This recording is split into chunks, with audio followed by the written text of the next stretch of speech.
Deus está aqui neste momento. Sua presença é real em meu viver. Entregue sua vida e seus problemas. Fale com Deus, Ele vai ajudar você.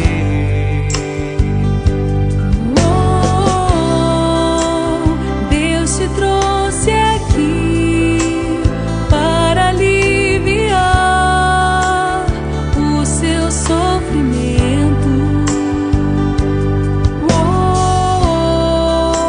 É Ele autor da fé, do princípio ao fim, em todos seus tormentos. E ainda se vier noite traiçoeira, se a cruz pesada for, Cristo estará contigo.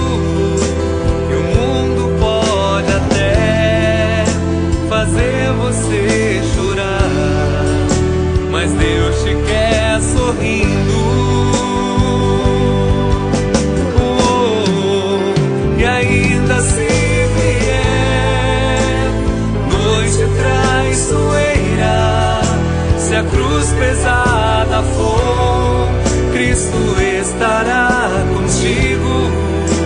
E o mundo pode até fazer você chorar, mas Deus te quer sorrindo.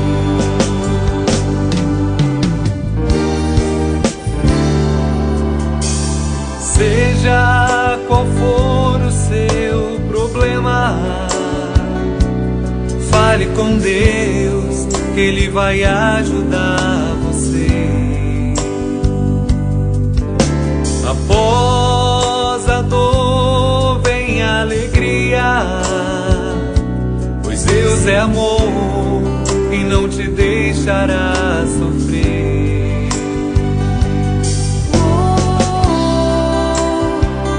Te trouxe aqui para aliviar o seu sofrimento. É Ele autor da fé, do princípio ao fim, em todos seus tormentos. E ainda se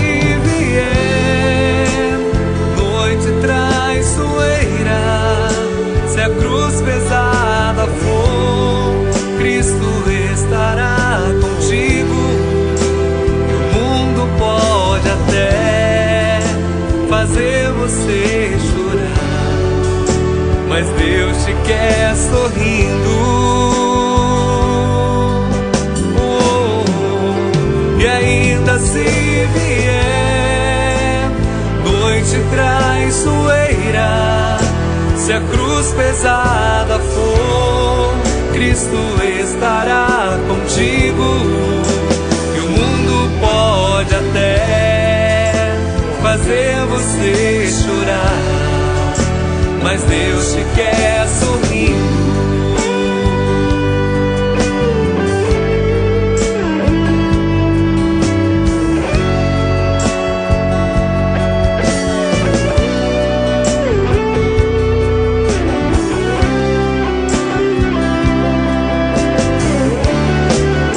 Mas Deus te quer sorrindo.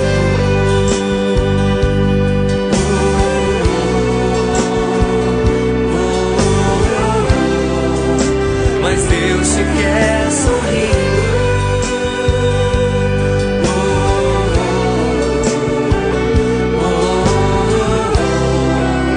Mas Deus te quer sorrindo.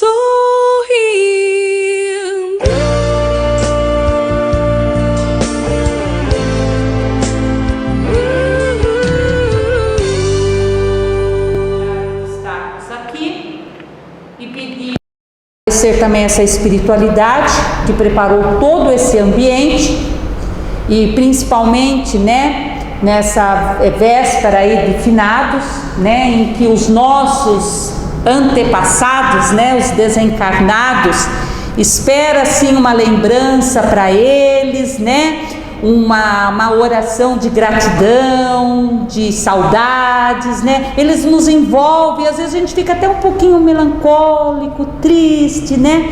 Então vamos nessa tarde que estamos aqui reunidos, aproveitar essa oportunidade para que a gente possa passar essa vibração de amor a esses que se aproximam mais da Terra entre hoje e amanhã, né? Então a gente agradece essa oportunidade, pede essa espiritualidade que envolva cada um de nós aqui presente, envolva aí o nosso coração, né? Envolva a nossa mente para assimilar aí os ensinamentos e principalmente, né, que a gente possa aí colocar em prática os ensinamentos do nosso Mestre amado Jesus. Por isso, nesse momento, eu peço que vocês me acompanhem em pensamento. A prece ao nosso Mestre dizendo: Pai nosso que estás nos céus, santificado seja o teu nome. Venha a nós o vosso reino. Seja feita, Pai, a tua vontade, assim na terra como no céu. O pão nosso de cada dia dai-nos hoje, Senhor. Perdoa, Pai, as nossas dívidas, assim como nós perdoamos aos nossos devedores. E não nos deixe, Pai, cair em tentações e livre-nos de todo o mal, que assim seja. Uma boa tarde a todos os amigos queridos. Nós vamos então iniciando, meus amigos, o nosso Evangelho da tarde de hoje, Livro dos Espíritos também, como a nossa querida Liliana nos colocou. E pessoal, eu vou, o hábito da máscara é tão forte, né, que a gente esquece até de tirar quando deve tirar, que eu tô aqui no distanciamento mais do que suficiente de todos para ficar sem ela. Hoje a gente vai fazer uma pequena inversão. Eu vou começar pelo Evangelho e aí a gente vai pegar o gancho do Evangelho com o Livro dos Espíritos e a gente vai fazer uma reflexão juntos de todo esse conteúdo, tá? Como foi dito pela nossa querida Liliana, o Evangelho segundo o Espiritismo é o capítulo 23. E ele fala da moral estranha. E por que Kardec coloca desta maneira, moral estranha? Porque existem algumas passagens do Evangelho em que Jesus coloca determinados aprendizados para nós, algumas palavras que são colocadas, alguns jeitos que ele se expressou, que faz a gente até dar um passo para trás e perguntar, mas será que foi Jesus mesmo que falou essas coisas? Isso não parece até mesmo contrariar coisas, ensinamentos que ele deu em outros momentos? E aí nós vamos ver, Kardec teve, né, a sabedoria de reunir todas essas falas, todos esses momentos do Evangelho neste mesmo capítulo e explicar para nós por que parece que esses ensinamentos de Jesus não condizem com o jeito dele, de amor, de doçura, de sempre, e até às vezes contradizer alguma coisa, mas não há contradição nos ensinamentos do nosso Divino Mestre. Pelo contrário, né? Jesus, ele é tão profundo na delicadeza com que coloca as coisas, que depois a gente então vai percebendo que os seus ensinos vão tendo camadas e camadas que vão despertando o nosso espírito. E aí, particularmente no item 2, é dito, né? Eu abri e saiu para o outro lado aqui. Particularmente no item 2, é dito assim: aquele que ama seu pai ou sua mãe mais do que a mim, não é digno de mim. Aquele que ama seu filho ou sua filha mais do que a mim, não é digno de mim. Então isso já é surpreendente, né? Dá uma impressão a nós que Jesus é muito exigente, né? Para quem não fosse um cristão e lesse isso de um primeiro momento, fala assim, mas esse mestre de vocês aí é um mestre muito exigente, então tem que amar mais a ele do que o pai e a mãe, tem que amar mais a ele do que aos próprios filhos, e também num outro momento em que ele coloca aquele que não aborrecer seu pai e sua mãe, ou até em algumas versões, aquele que não odeia seu pai e sua mãe, para me seguir não é digno de mim. Então isso é uma coisa muito esquisita. Essas palavras não combinam com Jesus, principalmente ele, né, que em outros tantos momentos deu mais do que prova de nos incentivar ao comprometimento com as pessoas, ao amar o próximo, como amamos a Deus, né? Então ele mesmo diz 2 mandamentos: amar a Deus sobre todas as coisas e ao próximo como a si mesmo. Então se eu tenho que amar ao próximo, e ele diz ainda, né, que esse segundo mandamento, amar ao próximo como a si mesmo, é de igual peso do que o primeiro, que é amar a Deus.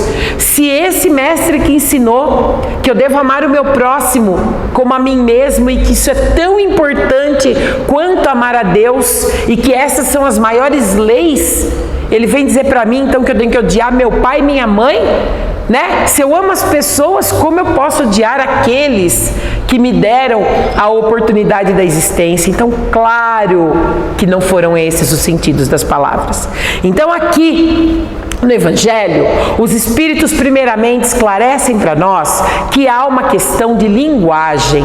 Meus amigos queridos, nós estamos falando de uma cultura diferente, uma língua muito diferente e que era usada ainda há 2000 anos atrás. Então, se nós pegarmos a própria língua portuguesa, a nossa, a língua que a gente fala, e a gente for ler um livro ou ver às vezes uma novela, um filme de época que retrata um século para trás, a gente já estranha a forma de se falar, né? Um jovem de hoje em dia, se ele pegar um livro para ler que for escrito há 100 anos atrás, ele já não entende metade das palavras que são usadas ali.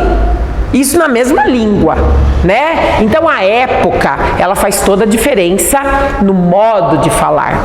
Como faz diferença também no significado das coisas. Ainda mais, pensando na língua que Jesus falava, né? Porque vamos lembrar, meus amigos, os ensinamentos de Jesus não foram registrados enquanto ele ainda estava encarnado entre nós. Todos os ensinamentos evangélicos foram escritos pelos discípulos após a crucificação. Então vinha do registro que eles tinham na mente deles.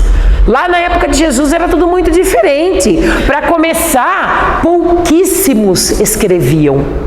Tinha os escribas. Escriba era uma profissão de gente muito importante que sabia escrever. A grande maioria não sabia escrever. Além do mais, não era como hoje que eu vou na papelaria e compro o caderno. Não, eram papiros. E esses papiros, eles eram produzidos artesanalmente, né? A partir de plantas. Era uma arte. Então as próprias tintas, era uma arte produzir esse material, era caríssimo, era uma coisa rara. Então não podemos imaginar, meus amigos queridos, que enquanto Jesus falava, alguém anotava, né? Como uma secretária, enquanto o chefe fala a reunião, ela vai escrevendo ali. Não, não era assim não. As pessoas prestavam atenção, as pessoas ouviam. E quando Jesus foi crucificado, os discípulos, eles passam então a colocar essas anotações escritas, né? Às vezes, muitas vezes eles contavam e aí algum escriba ia escrevendo, né? Isso tempos depois da crucificação de Jesus, baseado nas lembranças. Então isso é uma primeira dificuldade. né? Quantas coisas aconteceram que depois foram transcritas da maneira, muitas vezes, que dentro daquilo que eles conseguiam se lembrar. Claro, né? Lógico que a gente sabe que os evangelistas Mateus, Marcos, João e Lucas foram inspirados, né? Esses são os 4 evangelistas que a gente tem no Evangelho. A gente sabe que houveram muitos outros escritos também, mas esses 4 que a gente considera como os básicos, né? Obviamente eles foram muito inspirados pela espiritualidade superior, nessas lembranças, nessas recordações, nesses registros, mas muita coisa ficou de fora. E muita coisa também foi ali na lembrança, às vezes uma palavra ou outra tinha a ver com o entendimento deles. Isso é uma coisa. Segunda coisa, a língua hebraica, que era a língua na qual, na verdade era o aramaico, né? Que era um dialeto do hebraico, na qual Jesus se expressava ao povo, era uma língua muito pobrezinha. Não é como hoje que nós temos, às vezes, vários sinônimos para uma mesma coisa. Não, né? Às vezes, uma palavra designava muitas coisas. Então, até aqui no Evangelho, os Espíritos dão exemplos. Eles falam que, por exemplo, quando eles queriam falar um período de tempo, que podia ser desde um período de tempo pequeno até um período longo de tempo, a palavra que era usada era a mesma. E nas traduções, essa palavra usada foi dia. Então, hoje nós lemos, né, que nem na Gênese da Bíblia, o mundo foi criado em 7 dias. Na verdade, ele foi criado em 7 períodos de tempo, longos, períodos geológicos, mas a palavra é a mesma que dia. Então, quem lê sem esse entendimento, fala, nosso mundo foi criado então em 7 períodos de 24 horas.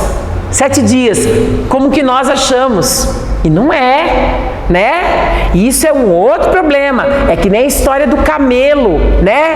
Aquele que, como Jesus fala, né? É mais difícil passar o camelo no fundo da agulha do que entrar no reino dos céus. E aí a gente pensa, um camelo, aquele bicho enorme, passar numa agulha, num buraco de agulha, realmente isso é impossível. Então, né? Se é mais fácil passar, aliás, é mais fácil passar o camelo no fundo da agulha do que entrar no reino dos céus. Se é mais fácil passar o animal no buraquinho da agulha, então é impossível entrar no reino dos céus. E não, meus amigos, camelo era o nome de um fio mais grosso, feito com lã de camelo, né? E assim, muitas dessas palavras, desses modos de dizer que Jesus era um grande pedagogo, né? Além de todas as coisas maravilhosas do nosso Divino Mestre, ele era o grande pedagogo, o grande professor. Então ele ensinava com as coisas do tempo das pessoas. Então eram agricultores, eram tecelãos, eram donas de casa, eram pessoas simples para quem ele falava. Então ele usava essas alegorias. Olha, é mais fácil passar o camelo no fundo da agulha, ou seja, é mais fácil passar um fio grosso ali, né? Que era difícil colocar aquele fio mais grosso ali na agulhinha, né? Então ele usava essa alegoria, é mais fácil passar esse fio grosso ali do que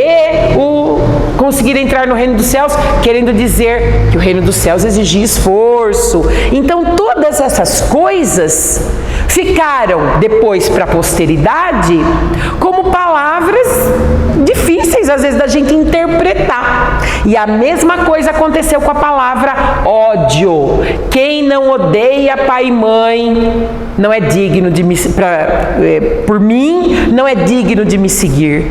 Evidentemente que a palavra não é ódio, meus amigos, né? Além do mais, além de Jesus não dever talvez ter expressado isso, porque depois, para traduzir do aramaico para o hebraico, do hebraico para o grego, depois do grego para o latim, cada um que escrevia, um errinho que cometesse mudava às vezes, né? Então, além de Jesus provavelmente não ter usado esta palavra, ela certamente não tinha essa significação que a gente dá hoje, né? O que a espiritualidade superior nos ensina, tanto no Evangelho segundo o Espiritismo, como depois nas obras subsidiárias que vieram depois, Emmanuel e outros tantos que trouxeram mais luz, mais esclarecimento para nós. Que o sentido disso é que se entregar ao aprendizado do Evangelho, a seguir o Cristo, a sua doutrina renovadora, nos faz muitas vezes ter que abrir mão das nossas antigas amarras. Então, pai e mãe não seria aquele homem, aquela mulher que nos deram a vida, mas talvez mais na significação de, vamos dizer assim, aquela nossa base antiga, aquela vida, Então, meu pai, minha mãe, como a gente diz assim, o Brasil é minha mãe, minha pátria, minha terra, mãe África. Nós não falamos isso porque sabemos que o ser humano, o homem civilizado de hoje em dia, os primórdios da humanidade foi na África. A gente não fala mãe África, Então se referindo ao quê? A origem, a passado. Então seria mais no sentido, aquele que não abrir mão do seu passado, aquele que não abrir mão das suas velhas tradições, dos seus velhos hábitos, das coisas arraigadas, dos vícios antigos, não é digno de me seguir. Mostrando então para nós o quê? Que Jesus fala que para nós abraçarmos o novo, a beleza, as claridades do progresso espiritual, a gente tem que começar a se desfazer daquelas, vamos dizer assim, daqueles hábitos que têm feito a gente fracassar, vida após vida. Então, o que era? O nosso egoísmo de tanto tempo, Aquele egoísmo que faz a gente ser mais semelhante a um animal do que a um ser humano, Aquele egoísmo que a gente imagina, sabe quando dois leões dividem um pedaço de carne, cada um puxa de um lado com aquela ferocidade? Esse egoísmo que ainda mora em nós dessa maneira, Que a gente parece um animal selvagem às vezes, defendendo as nossas posições, os nossos interesses, custe o que custar, derrubando quem for, Aqueles orgulhos nossos, Aquela coisa do isso eu não perdoo, eu não vou perdoar isso jamais, E assim vidas eu levo, às vezes uma mágoa, um ressentimento adiante. Quem não abrir mão disso, deste passado que é nossa mãe, nosso pai, da origem do que nós somos agora, que não deixa isso para trás, não consegue esvaziar as mãos para enchê-las com a luz que o Cristo nos oferece, que é o quê? Que é essa doutrina do perdão, da paciência, da compreensão, do respeito ao próximo, da indulgência para com o defeito do outro. É isso que ele fala. Então, daí nós vamos então desfazendo essa estranheza, Entendendo essas questões de linguagem, entendendo a época e indo mais fundo no que Jesus quer nos dizer. A gente começa a perceber que nunca, jamais há contradição. Tanto não há contradição que esse Evangelho a gente estuda junto com a questão do Livro dos Espíritos, E aí por isso que eu disse que eu ia inverter, Eu ia começar falando do Evangelho e agora é 775. Tá fácil aqui, gente, já peguei. Pera lá. Peguei nada, Valéria, tá atrapalhado. Pensa que pegou, não pegou nada. Aqui. 700, aqui, ó, achei. 775, Que eu falei que eu ia começar pelo Evangelho, para depois a gente ir para o Livro dos Espíritos, porque justamente, olha que interessante, casou as duas lições. Na questão 775 fala assim: qual seria para a sociedade, para todos, o resultado do relaxamento dos laços de família? E aí os espíritos respondem em uma frase: uma recrudescência do egoísmo. O que eles querem dizer com isso e o que isso tem a ver com a gente perceber que a moral do Cristo é uma moral lógica, não tem nada de estranha, e realmente Jesus e os bons espíritos que vêm dar continuidade à sua missão, dar continuidade aos seus ensinamentos, eles vêm nos mostrar que, meus amigos, pai, mãe, filho, irmão, sogro, sogra, nora, genro, neto, família, é algo da mais alta nobreza espiritual e da mais alta importância, porque se nós relaxássemos isso, a gente teria uma perda inimaginável para a sociedade. Perda essa que infelizmente a gente tem mostras muito claras hoje em dia. Então, recrudescência significa o egoísmo voltaria com tudo, né? Esse egoísmo animal que a gente acabou de mencionar, né? De ser humano destruindo o ser humano, de uma coisa selvagem primitiva, isso voltaria para a sociedade com tudo, e infelizmente é algo que a gente percebe hoje em dia bastante, porque família obedece a uma lei muito importante, divina, que é a lei da solidariedade, meus amigos queridos. Porque o que é a família sanguínea, né? A família consanguínea, nas palavras de Emmanuel, é a sagrada oportunidade de estendermos as mãos uns aos outros, muitas vezes restituindo a amizade e os laços com antigos adversários, e às vezes adversários cruéis, que numa última tentativa da misericórdia divina para a amizade, muitas vezes nascem dentro da mesma família.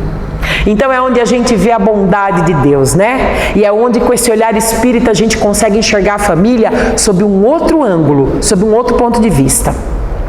Porque do ponto de vista material é sangue, sobrenome, né? Então, a gente é dessa família, é o meu sangue, e aí muitas vezes algumas pessoas exageram no conceito, né? Então, tudo para os meus, nada para os outros. Eu só tenho compromisso com as pessoas do meu sangue, com as pessoas do meu nome, porque a gente é do sobrenome tal, a gente é da família tal, meu compromisso é só com esses, né? Então, eu só tenho tudo do bom e do melhor para os meus, nada para os outros. É um erro, é um extremo, né?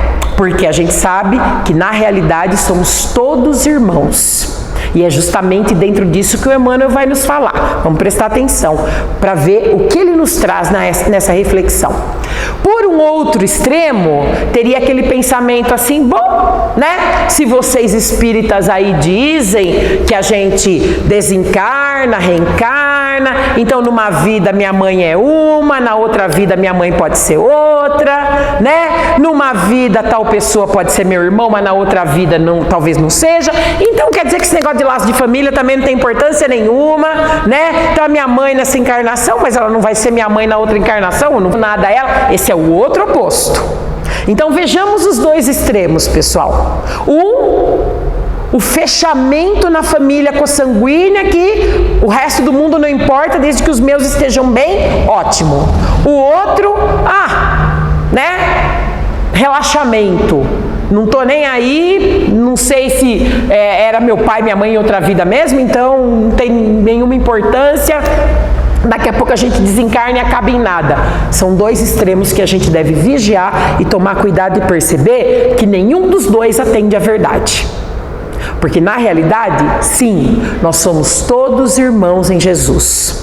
E sim, nós podemos hoje estar dentro de uma família consanguínea, amanhã em outra. Mas o que determina que nós sejamos da mesma família? Em qualquer vida, nessa, na anterior ou na próxima, os vínculos. Vínculos do sentimento. Qual sentimento? Daí é que é o detalhe.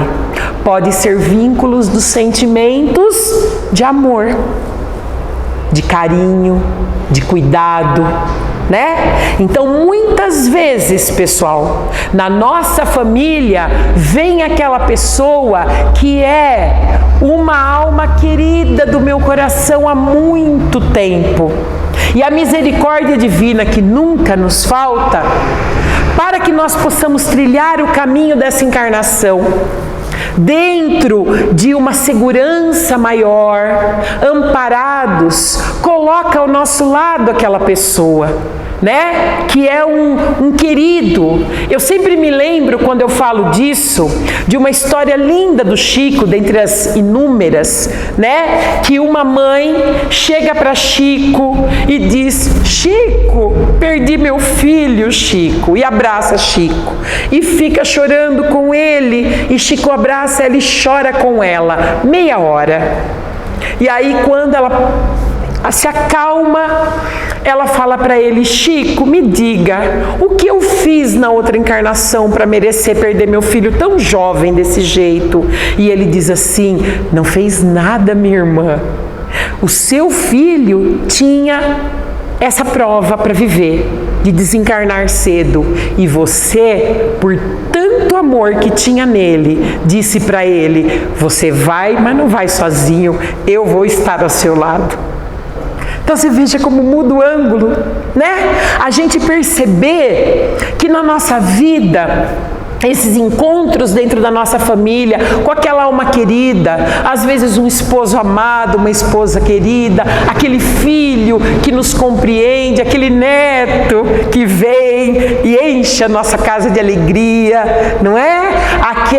Aquele irmão, aquela irmã que você nota que é irmão de alma mesmo, né? Então você percebe aquela avó doce que a gente não esquece mais, nunca mais, não é? Então a gente percebe que Deus permite que esses laços de amor, eles perpetuem-se nas nossas existências, muitas vezes transformados em família consanguínea, né? Então, às vezes, um laço de pai, filho, avô. Eu também lembro de uma historinha bonitinha, essa já contada pelo Divaldo Franco, que ele fala que uma colaboradora querida lá da Casa do Caminho, né? Tinha a filhinha de 2 aninhos, mal estava começando a falar. E aí a filhinha diz assim: mamãe, eu te amo tanto, tanto, que depois, quando eu morrer e você morrer, eu vou pedir para Deus eu ser sua mãe. Olha só a sabedoria de uma criança de 2 anos, né? Que espírito é esse, que já entende tudo, né? Então, às vezes é vínculo de amor, e nós precisamos, meus amigos, como nós precisamos desse amparo, né? Desse conforto, desse consolo dessa pessoa. Mas como nós somos espíritos ainda muito falhos, né? E temos muita história aí para trás, meus amigos, né? Nós que estamos aqui na Terra, tenhamos a certeza, a gente tem muitas pendências, porque o mal ainda mora em nós. E aí, das nossas histórias passadas, a gente tem muitos desafetos. E aí, vínculos de raiva, de mágoa, de ódio, também nos prendem. Porque é da lei que nós devemos nos harmonizar com os nossos irmãos. Não há nada que nós façamos para alguém que vai ficar sem resposta. Assim como há nada que alguém faça para nós que vai ficar sem resposta. É da lei, Deus deseja que todos nós sejamos irmãos e nos amemos e estejamos em harmonia. E às vezes isso não é fácil por causa dos nossos sentimentos inferiores, por causa desse egoísmo, por causa do orgulho, por causa da falta do perdão, aquilo que nós dissemos há pouco, né? Sabe aquelas coisas que eu não perdoo, não perdoo, não quero mal, mas não vou perdoar. Prefiro não ver nunca mais. né? E a gente acha que assim a gente resolve os problemas. Mas só que não, né? Então, é onde a gente vai se reencontrando com esses nossos antigos desafetos. E quando a nossa teimosia é muita, quando a gente não aprende de jeito nenhum, sabe o que Deus faz? Deus pega um inimigo e coloca no útero do outro. Nasce como filho, ou nasce como irmão, ou nasce, né? Com uma busca que ninguém consegue entender naquele jovem, naquela jovem, ele se torna marido e mulher, né? Quantas vezes, né, meus amigos, a gente ouve essas histórias, mas eram apaixonados que, Nossa Senhora, quando um olhou para o outro, se apaixonou, casou, depois virou um verdadeiro inferno, virou uma guerra. E aí todo mundo olha e fala, mas como que aconteceu isso, né? Cadê aquele casal que não enfrentaram tudo, não podiam ficar separados por nada e agora não se dão, né? Explicações da nossa alma, necessidades que nós temos muitas vezes de encontrar pessoas e resolver questões com elas. E quando elas vêm dentro da mesma família que a gente, meus amigos, vamos dizer assim que é o momento, o auge da pedagogia divina. Colocar antigos inimigos dentro da mesma família. Porque aí tem a coisa ainda da matéria nossa que chama, né? O sangue chama. Então é aquela história, né? Eu brigo com meu irmão, eu falo mal dele, mas ninguém fala. Eu critico, mas ninguém vai criticar, né? E eu posso não me dar com a minha mãe, mas ai de quem abre a boca e fala da minha mãe. Porque daí a gente, né, tem aquele chamamento, aquele zelo, né? Porque a gente vê muitas vezes uma mãe, por exemplo, pode até receber aquele inimigo do passado como filho, mas ele vem como? Ele vem bonitinho, fofinho, pequenininho no bercinho, né? Então aquela ternura, aquele cuidado. Eu posso ter uma inimizade com aquele que é meu pai, com aquele que é minha mãe, mas aí a minha consciência me faz lembrar que se não fossem eles eu não estava viva. Que se não fossem eles me alimentar, se não fossem eles ficar a noite de sono sem dormir para cuidar de mim, eu não estava viva, então meu coração já se enternece. E assim vão se dissolvendo os males e vai se fazendo a construção do bem, pouco a pouco na terra. Por isso a família é instituição sagrada. Mas não nos enganemos, meus irmãos. Nós não podemos ter visões medievais. Há famílias de todos os tipos, né? Então, talvez outros de vocês aqui conheçam. Eu mesma conheço.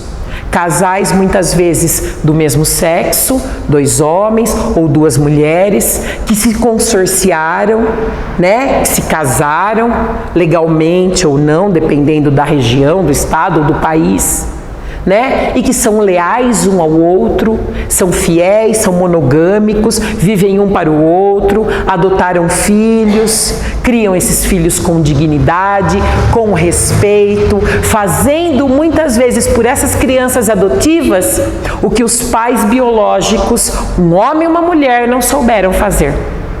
Né? Então, antes da gente erguer a mão para tirar pedra naquele casal homossexual, mas é um casal homossexual, mas adotou aquela criança muitas vezes, tem um relacionamento digno, honesto, está cuidando daquela criança, enquanto aquele homem heterossexual, aquela mulher heterossexual não fizeram isso por aquele filho biológico.